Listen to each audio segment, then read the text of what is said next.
Hey guys, Stephen Harrell from the Ginger Snaps here with a special little video for you guys. Now, a few weeks ago, I had taken part in the HorrorHaven LLC Podcast with GabbyGore and H0RR0RR0RGAM3R, two phenomenal fucking people that I had done an episode with before when we were talking about the Halloween Kills spoilers. Well, for me, it was the spoilers, but for them, it was the Halloween Kills discussion.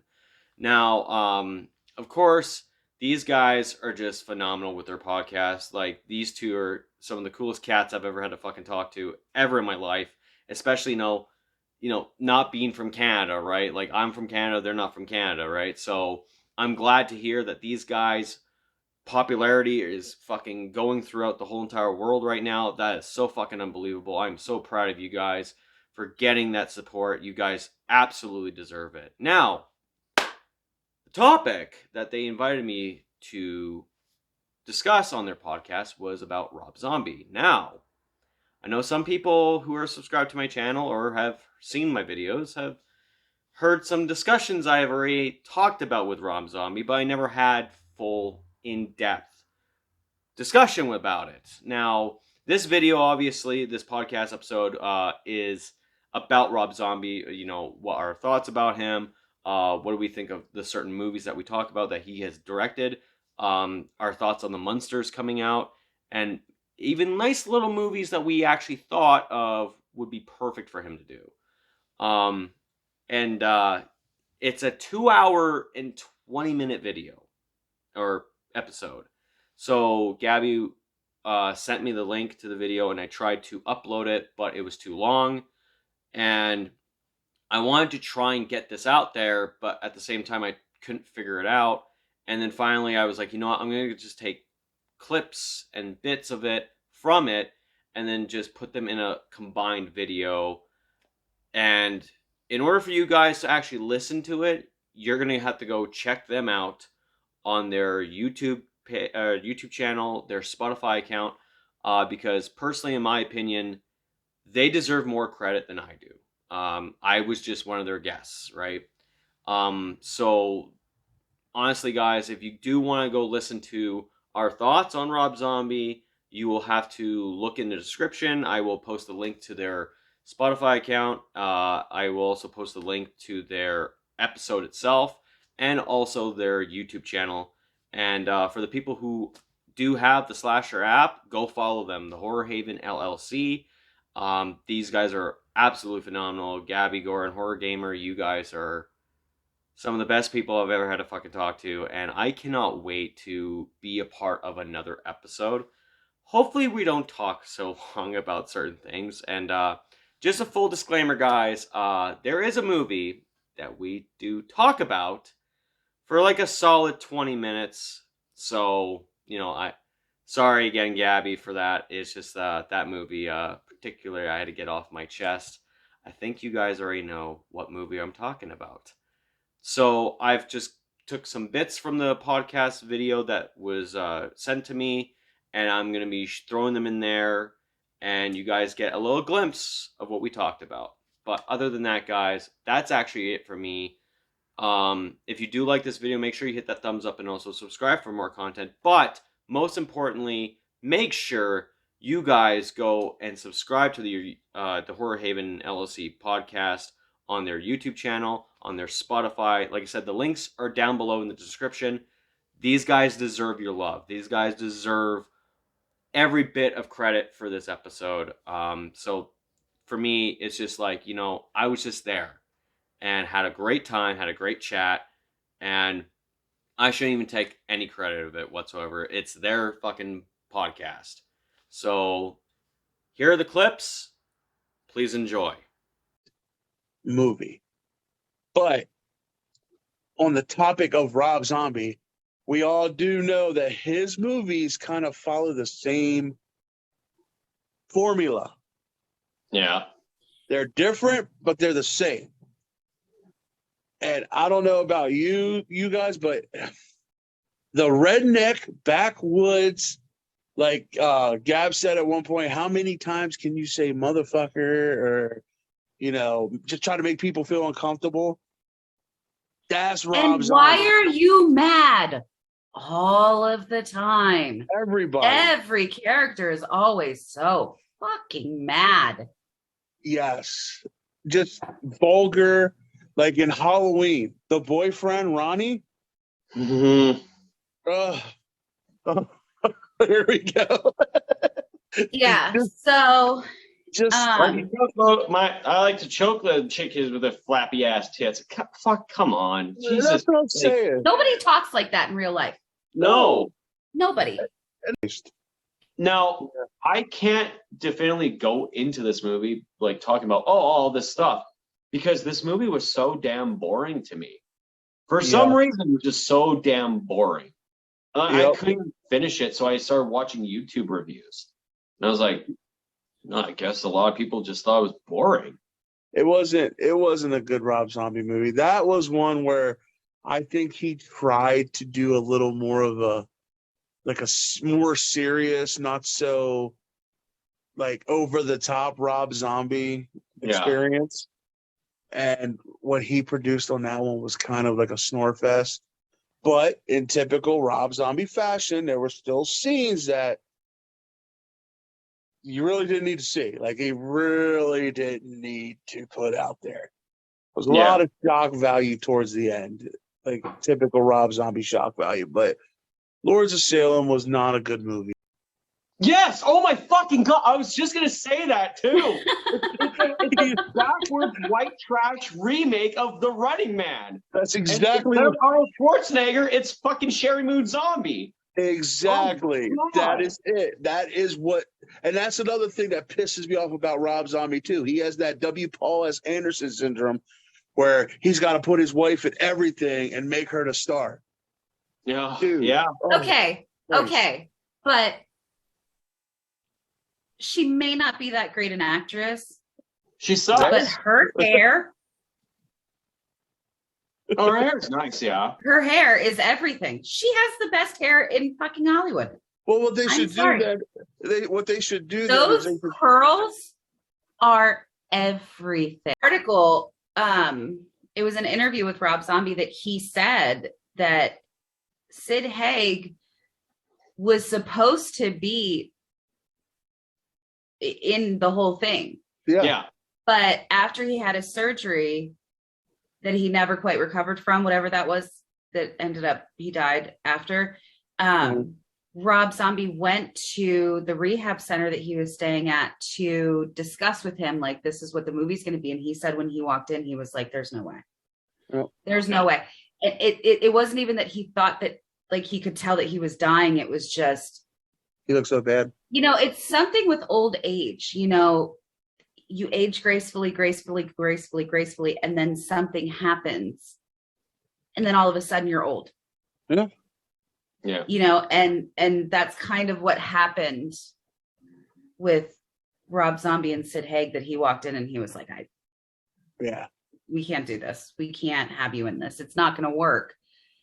They rewrote the script because they realized that it was just like, we can't have him in this. Yeah. It'd be too physically demanding for him. But I just don't understand, like, what the fascination with it is. You know what movie I could see him doing? I'm curious because I have a movie. Maybe it could be the same thing as me. What movie do you think? There's two of them for me. Okay. A Hills Have Eyes remake. I could definitely see Rob Zombie doing, because that's all that is backwood hillbilly bullshit. Yeah. A Wrong Turn. Yeah. I could see Rob Zombie doing that and being hella successful with that. But something like The Munsters, that's not hillbilly, not redneck, not nothing like that. And, to put your twist on something that is supposed to be a beloved family show, that was a family show back in the day, that was a comedy, that wasn't even meant to be scary. You're going to take it. You guys ever watch Munsters when we were kids? Oh, I loved it. Oh, Herman Munster was the man. You know what movie he could do? Now, like Hills Have Eyes and Wrong Turn, those are good points. I just feel like if there was a movie I can accept him, like when it comes to the popular slashers, could you imagine Rob Zombie doing a Friday the 13th? Ooh. Now, see, hell yeah, I could see that. Yeah. Steven, you just blew my mind. Yes. I was like, you know, like, why can't Rob Zombie do the things that he done with all these other movies, and he does a Friday the 13th? Because in a weird way, the Friday the 13th franchise is practically a sleazy slasher. Yeah. What is he doing? Sleazy horror movies. Yes. Yeah, that is a Like, good point. they want to do a 13th. He does have some really good kills in his movies. Yeah. Like, he could, like, invent so many good kills in that whole Friday the 13th. Now, of course, you know, Friday the 13th, now finally dealing with their problems in court, now it's over. It's like, you know what? Get Rob Zombie as a director. Yes, I could see that. Oh, yeah. I could definitely see a Friday the 13th directed by Rob Zombie. That would It'd be actually acceptable. Yeah. Because everybody's like, okay. The thing is, though, he gets a hold of that, man. I just don't want him to do what he did with Halloween. You know what I'm talking about. I know. Everybody knows what you're talking about, Horror Gamer. Oh, you know what I'm talking about. So bad. Because you know what it is? It's because, like, if you were to, like, I can even see him doing a Texas Chainsaw Massacre. That would even, fuck yeah, dude. That would even make more sense than a Friday the 13th. Yeah. Yeah, it would. I could definitely see Rob Zombie doing a Leatherface. Oh, yeah, I would. I love Leatherface. Listen, say what you will about all of the characters and shit, but when it comes to makeup, wigs, costuming, everything, he fucking brings it. He does. And I would love to see his vision of Leatherface. Oh, yeah, I think Leatherface would be fucking creepy looking. They could have skipped House of a Thousand Corpses, which I'm glad they didn't. House of a Thousand Corpses was cartoonish in its complete separation from reality. And I've said this before, that movie is a nightmare. Yeah, and I totally agree with you on that. Yeah. I have to agree with you on that, because when you gave me that aspect, because like I said, when the movie came out, the fact that was the only time I saw it, and then I never saw it since, and you gave me that point of view to say, to go into the movie with that, after watching it again with that in mind, that it's someone's nightmare, I totally got it. I was like, oh, okay. I just love that movie.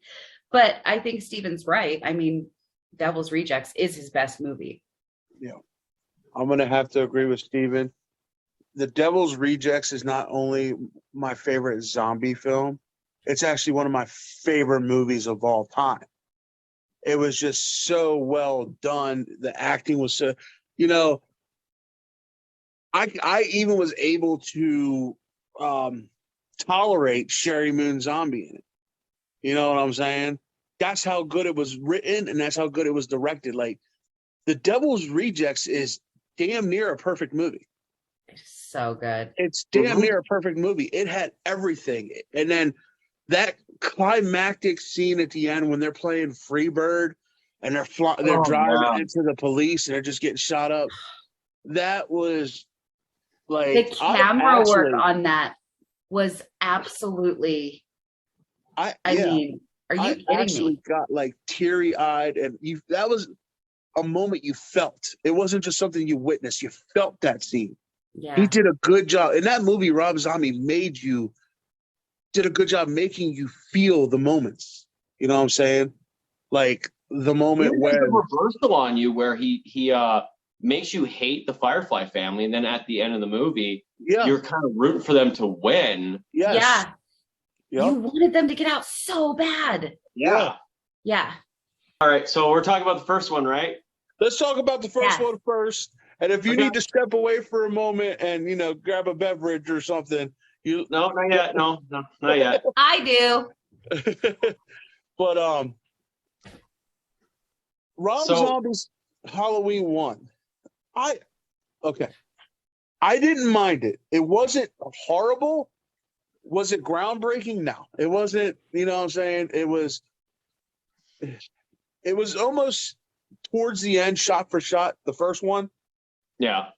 But the only thing for me is while I didn't mind the backstory, again, Rob Zombie fucking 101, Let's make them loud. Let's make them obnoxious. How many times can they say pussy, titty, anything they can to just make the audience cringe for what? It was like a good hour. Yeah. That first act was an hour of him just being this weird ass little kid. You know what I mean? Oh, yeah. Like, for me, when it comes to that first movie, like, you guys, like, when he was approached by the Weinstein Company about doing Halloween, he said, well, the only way I could do this is if it's a remake. But he had gone on record for so many times saying he bashes remakes because remakes are not inventive. They're not true cinema. And then he goes and remakes Halloween. I was like, dude, you're doing this for money. Now, exactly. I will say, though, credit, though, to him, it's not a direct remake. No, it's not a direct remake. The only plus that I will give Halloween is that it's more of a reimagining, which good on you, Rob Zombie, and brass balls. I mean, yeah, I can agree that's a more reimagining because they even say it in the trailers too. That's a reimagining. I'm like, okay, I can get behind that. Halloween 2 and was an absolute dumpster fire. I remember there seeing is nothing redeeming about that movie whatsoever. It is absolutely unwatchable. Well, like when it first started, you thought it was going to be great. Like the first 10 minutes. I thought it was going to be like the original Halloween 2. It was going to take place in the hospital, and I was so excited. Yeah, and I was like, all right, he's a little more vicious. He's, stabbing that Ma, or whatever her name is, for that movie Ma, just stabbing the shit out of her. Like, Octavia Spencer, yeah. Yeah. And that was cool. It was so great, say like the first 10 minutes of Halloween 2 gave you hope. I hated it. Oh God. I hated it.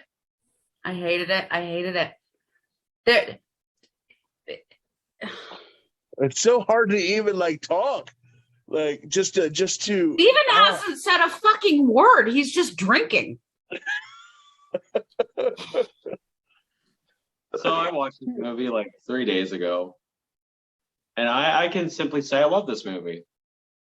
I love the fact that this movie is such dog shit that we got Halloween, Halloween Kills, and Halloween Ends. Yeah. I had to wait 9 fucking years for a very good Halloween movie to come out because of this goddamn piece of trash. This movie had no fucking redeeming quality whatsoever. The fact that I had to sit here after 9 years of watching it to just melt my fucking brain. I had to shut this movie off, 5, 6 times, and then like, nope, I gotta get ready for this podcast. I have to do this. Rob Zombie gave me false hope with that first bit, and then it's a fucking dream sequence, and then you get fucking Frankenstein fucking a stripper, and Rob Zombie more dialogue. Fucking. Oh, it was so bad.